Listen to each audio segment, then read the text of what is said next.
Kenapa ya? Makin kesini, makin banyak fresh graduate yang pengennya langsung jadi manajer.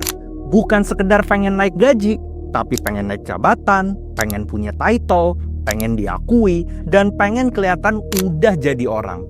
Dan jujur aja, gua ngerti kok. Kita hidup di era di mana pencapaian itu kelihatan emang lebih penting daripada pemahaman. Di LinkedIn, di media sosial, kita lihat temen kita umur 25 udah jadi manajer. Umur 28 udah jadi head of department. Dan tanpa sadar, otak kita langsung nyimpulin satu hal.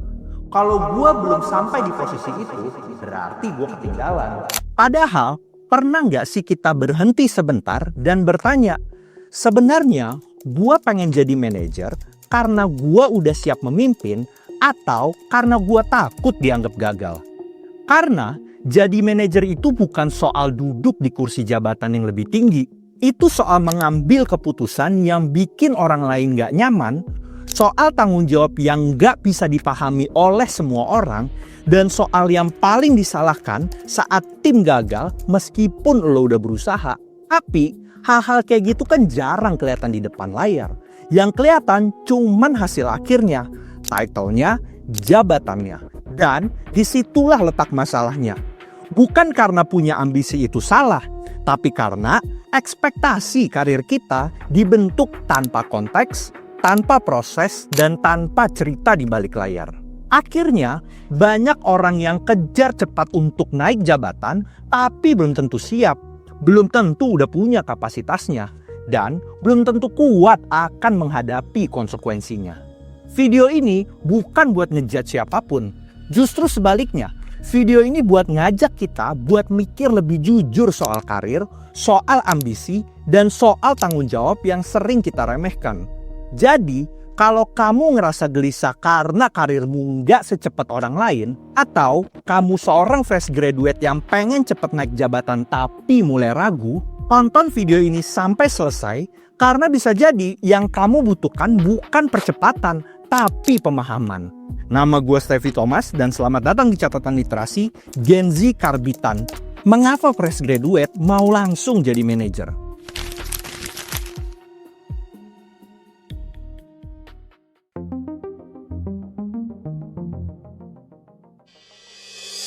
Di dunia nyata, terutama di Indonesia, gue sering banget dapat pertanyaan kayak gini dari fresh graduate. Jenjang karirnya cepet gak ya? Bukan salah untuk bertanya itu, tapi jarang ada yang bertanya tanggung jawabnya sebesar apa. Fokusnya seringkali hanya ke karir, jabatan, dan gaji. Bukan ke kapasitas dan kepantasan diri. Dan ini makin diperkuat sama media sosial. LinkedIn misalnya, yang awalnya tempat profesional saling berbagi insight, sekarang malah jadi etalase untuk pencapaian karir. Title inflation di mana-mana. Umur masih muda, tapi jabatannya udah jadi senior, udah pada jadi manajer. Akhirnya, tanpa sadar itu jadi standar semu. Kita ngebandingin hidup kita sama highlight pencapaian orang lain, tanpa tahu proses, tanpa tahu konteks. Dan di Indonesia, tekanannya double. Ada budaya hierarki yang kuat, ada ekspektasi dari keluarga, dan ada tuntutan ekonomi kelas menengah yang bikin karir terasa kayak sebuah perlombaan. Cepat naik sama dengan berhasil, pelan naik sama dengan gagal. Padahal hidup gak sesimpel itu. Ambisi itu emang sehat, pengen berkembang itu wajar. Tapi ketika ekspektasi dibentuk tanpa konteks, hasilnya bukan motivasi, tapi kecemasan diri. Kita jadi kejar-kejaran sama bayangan orang lain, bukan fokus membangun kapasitas dan kapabilitas diri sendiri.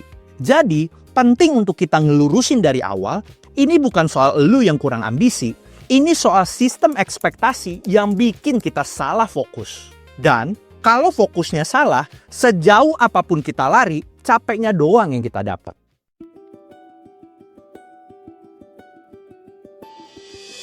Sebelum kita lanjut lebih jauh, kita perlu lurusin satu hal yang sering banget disalahpahami. Apa itu sebenarnya manajer? Karena jujur aja, di kepala banyak orang, manajer itu identik sama jabatan, ruang kerja yang lebih gede, dan punya anak buah. Padahal secara konsep, manajer itu bukan soal posisi, tapi soal fungsi. Dalam ilmu manajemen klasik, Manajer didefinisikan sebagai orang yang bertanggung jawab merencanakan, mengorganisasi, mengarahkan, dan mengendalikan pekerjaan orang lain untuk mencapai tujuan bersama. Artinya apa? Artinya, sejak kamu jadi manajer, fokus hidup kamu bukan lagi gua kerja apa ya hari ini, tapi orang lain bisa kerja optimal atau enggak karena keputusan gue. Dan ini berat, karena lo bukan cuma mengatur tugas, tapi mengatur orang lain dengan emosi, ego, latar belakang, dan kepentingan yang berbeda-beda. Itulah kenapa banyak pakar organisasi yang bilang transisi paling sulit itu dalam karir bukan dari junior ke senior, tapi dari individual kontributor ke people manager. Karena di titik itu, skill teknis gak lagi cukup. Kamu butuh emotional intelligence, konflik manajemen, dan kemampuan ambil keputusan di situasi yang abu-abu, di mana nggak ada jawaban yang paling benar, tidak bisa menyenangkan semua orang, cuman ada resiko yang harus lo ambil. Dan ini yang sering nggak kelihatan di LinkedIn, yang kelihatan cuma title-nya dan jabatannya. Padahal, riset di bidang organizational psychology nunjukin, manajer yang dipromosikan terlalu cepat tanpa kesiapan cenderung mengalami decision paralysis, over defensive behavior, dan burnout yang lebih cepat. Dan dampaknya bukan cuma ke dia doang, tapi juga ke tim. Trust jadi turun, psychological safety jadi hilang, dan turnover malahan makin naik. Dan ini juga menjelaskan kenapa banyak perusahaan kelihatannya nahan promosi di dalam organisasinya. Bukan karena pelit, tapi karena salah pilih manajer, mahal biayanya teman-teman. Karir juga sering kita salah kaprahkan kayak sebuah game. Rajin grinding sama dengan naik level. Padahal dalam teori karir modern, kenaikan itu bukan soal waktu, tapi soal readiness. Bukan siapa yang paling cepat, tapi siapa yang paling siap untuk menanggung konsekuensinya. Jadi, kalau hari ini lu belum naik jabatan, bukan berarti tanda lu gagal. Bisa jadi itu tanda sistem lagi ngejagain lu supaya lu nggak lompat ke level yang lebih tinggi yang bebannya belum tentu akan sepadan sama kapasitas lu. Dan justru disitulah kedewasaan karir kita akan diuji. Apakah kita cukup jujur untuk ngaku, gua pengen naik, tapi juga cukup rendah hati untuk bertanya, gua udah siap atau belum ya untuk ada di posisi itu.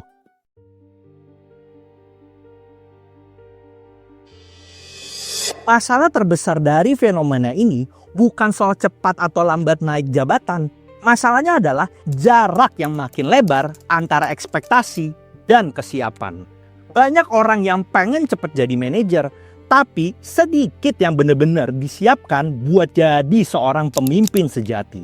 Kita dibiasakan untuk mengejar hasil, tapi jarang diajarin untuk menanggung konsekuensinya. Akhirnya, muncul generasi profesional yang title-nya aja supervisor atau manager, tapi secara mental masih mental seorang staff, bahkan masih mental seorang junior. Dan ketika ekspektasi naik lebih cepat daripada kapasitas, yang terjadi bukan keberhasilan, tapi tekanan. Banyak manajer muda yang jadi takut salah, jadi defensif, jadi sibuk menjaga citra, dan main aman doang, daripada berani untuk mengambil sebuah konsekuensi dan keputusan. Bukan karena mereka lemah, tapi karena mereka memaksakan diri untuk berada di posisi yang bebannya belum seimbang dengan kapasitas dan kemampuan diri. Dampaknya nyata. Pertama, tim jadi bingung secara arah dan visi. Kedua, orang-orang yang lebih senior merasa jadi nggak aman. Ketiga, komunikasi dalam tim jadi pasif dan agresif. Keempat, psychological safety dalam tim malah jadi turun. Dan yang kelima, pelan-pelan yang tadinya ambisius malah jadi burnout.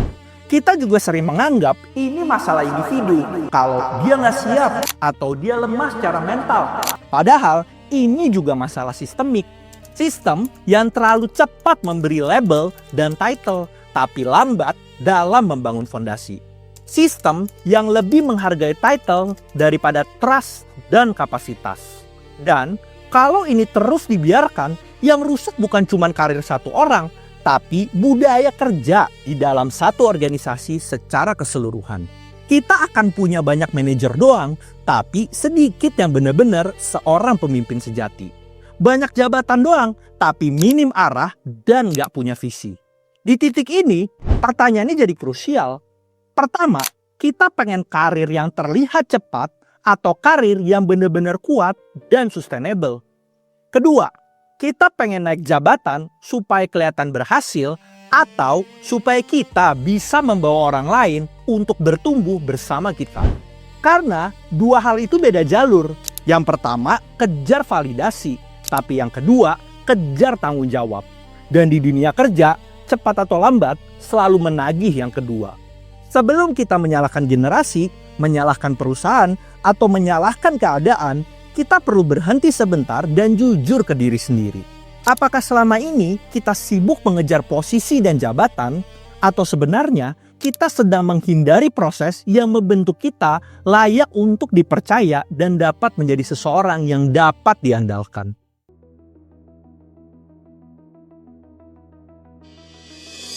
Sebelum kita masuk ke solusi, gue mau lurusin dulu satu hal. Roadmap ini bukan resep untuk cepat jadi manajer, tapi peta supaya lu nggak salah arah. Karena karir itu bukan soal siapa yang paling cepat, tapi siapa yang paling siap dan pantas. Jadi, kalau lu pengen naik level tanpa ngerusak diri sendiri, ngerusak orang lain, ngerusak tim, dan reputasi lu dalam jangka panjang, ini urutannya. Solusi pertama, tahun pertama build credibility bukan visibility. Di tahun pertama kerja, fokus utama itu bukan kelihatan paling pinter, tapi bisa menjadi seseorang yang bisa diandalkan. Datang tepat waktu, ngerjain sebuah tugas sampai selesai dengan benar dan lengkap, dan pegang tanggung jawab sekecil apapun itu dengan serius dan sungguh-sungguh. Contoh nyatanya nih, kalau lu dikasih satu tugas sederhana, jangan cuma ngejar statusnya selesai doang, tapi pastikan hasilnya itu rapi, jelas, lengkap, dan minim revisi. Terus, biasakan juga untuk bertanya, output yang Bapak Ibu harapkan seperti apa ya dari tugas ini? Ini kelihatan sepele, tapi ini bisa bikin atasan berpikir, orang ini layak untuk dipercaya dan diandalkan untuk dikasih kerjaan. Solusi kedua, tahun kedua sampai tahun ketiga, lead without title. Di fase ini, kamu belajar untuk memimpin orang lain tanpa jabatan. Bukan nyuruh-nyuruh doang, tapi memberikan pengaruh, contoh, dan teladan. Misalnya nih, bantu teammate yang kesulitan tanpa diminta. Jadi penengah waktu ada miskomunikasi dan konflik. Atau berani kasih feedback dengan cara yang sehat. Tanda kamu di jalur yang benar itu bukan waktu kamu minta dipromosikan, tapi orang lain mulai datang ke kamu buat cari pencerahan dan solusi. Kalau tanpa title dan jabatan aja orang udah percaya sama lu, title itu hanya tinggal formalitas saja. Solusi ketiga, tahun keempat sampai tahun kelima, ready to carry people. Di tahap ini, fokus lo bukan lagi gue jago apa, tapi tim gua bertumbuh atau enggak ya. Lu siap dan berani ambil keputusan di situasi yang abu-abu. Siap disalahkan waktu tim lo gagal, dan gak melempar tanggung jawab dan mencari kambing hitam ke bawah. Contoh konkretnya, ketika ada kesalahan di tim lo berani untuk bilang, ini tanggung jawab gua, bukan malahan cari kambing hitam. Di sini, empati struktural itu jadi penting. Paham tekanan dari atasan, dan paham juga tekanan dan kondisi tim lo sendiri. Solusi keempat, manage expectation, bukan cuman performance. Banyak orang kerja keras, performnya bagus, tapi tetap frustasi karena satu hal. Ekspektasinya nggak pernah dibicarakan dengan jujur. Padahal, karir itu bukan cuma soal kerja keras, tapi juga komunikasi dua arah. Di tahap ini, lo perlu aktif untuk mengelola ekspektasi ke atasan, ke tim, dan ke diri lo sendiri. Contoh nyatanya nih, ajak one-on-one discussion dengan atasan lo, bukan minta jabatan, tapi untuk bertanya, skill apa ya Pak yang masih perlu saya kuatkan kalau saya mau naik ke level selanjutnya? Atau di level berikutnya, tanggung jawab terbesarnya apa ya Pak untuk saya bisa mempersiapkan diri saya dan memantaskan diri saya? Dari situ, lu jadi punya peta yang jelas. Lu nggak lagi nebak-nebak, nggak lagi iri ngelihat LinkedIn punya orang lain. Karena lo tahu apa yang sedang lo persiapkan dan lagi lo perjuangkan. Di sisi lain, ini juga bikin atasan melihat lu sebagai orang yang dewasa secara karir. Bukan cuma pekerja yang rajin doang, tapi seorang profesional yang sadar arah. Dan mengelola ekspektasi itu juga berarti berani jujur soal kapasitas diri lo sendiri. Kalau lu belum siap, jujur aja untuk bilang kalau lu belum siap. Itu bukan kelemahan, itu kematangan dan kebijaksanaan diri. Karena organisasi itu lebih butuh orang yang sadar diri pada batasannya. Daripada orang yang nekat ambil sebuah posisi, tapi akhirnya malah merugikan perusahaan dan merugikan orang lain juga. Dan ketika ekspektasi selaras, kerja jadi lebih tenang, fokus lebih jelas, dan promosi akan datang sebagai sebuah konsekuensi logis, bukan kejutan atau rebutan. Jadi ingat, karir bukan cuma seberapa keras lo kerja, tapi seberapa jujur lo mengelola harapan. Karir yang kuat itu dibangun pelan, perlahan, tapi kokoh. Cepat naik jabatan itu bikin lo bangga sebentar, tapi matang sebelum naik itu bikin lo layak dipercaya dalam jangka waktu yang lama. Jadi, kalau hari ini lo ngerasa, kok gue belum kemana-mana ya? Bisa jadi lo bukan tertinggal, tapi sedang dipersiapkan. Dan itu justru posisi yang aman karena lo tahu cara memanfaatkannya.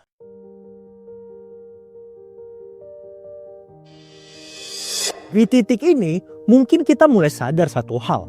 Masalahnya bukan soal cepat atau lambat naik jabatan. Masalahnya adalah cara kita memaknai kenaikan sebuah posisi atau level. Kita hidup di zaman yang bikin segalanya terlihat kayak perlombaan. Siapa yang paling cepat, dia menang.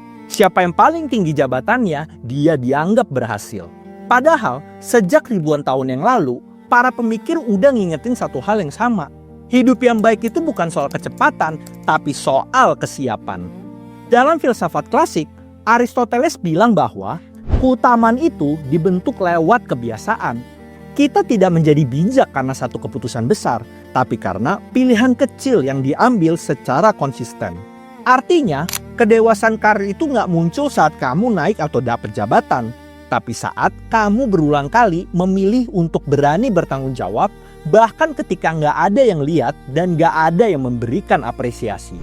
Di sisi lain, filsafat timur seperti Confucius menekankan bahwa kepemimpinan itu dimulai dari penguasaan diri. Kalau mengatur diri sendiri aja masih berantakan, gimana lu mau mengatur orang lain? Ini relevan banget karena banyak orang pengen memimpin tim tapi belum selesai dengan ego dalam dirinya sendiri. Dan di dunia modern, pakar manajemen seperti Peter Drucker pernah bilang, the best way to predict the future is to create it. Menciptakan masa depan itu bukan dengan lompat jauh, melainkan dengan membangun fondasi yang kuat. Ambisi itu sehat, keinginan naik itu wajar. Tapi ambisi tanpa kesiapan bukan cuma menyakiti diri sendiri, tapi juga orang-orang yang kita pimpin. Jadi mungkin pertanyaannya bukan lagi, kapan ya gue jadi manajer? Tapi, kalau hari itu datang, gue udah siap gak ya untuk menanggung beban orang lain?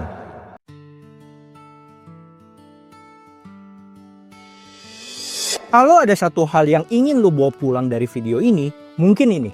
Karir bukan tentang siapa yang paling cepat sampai, tapi siapa yang paling siap saat sampai. Lo gak perlu buru-buru jadi manajer supaya kelihatan berhasil. Yang jauh lebih penting adalah jadi orang yang layak dipercaya ketika tanggung jawab itu datang. Jadi, kalau hari ini lo masih di tahap belajar, masih pegang tugas kecil, masih ngerasa, kok gue gini-gini aja ya? Lo jangan kecil hati.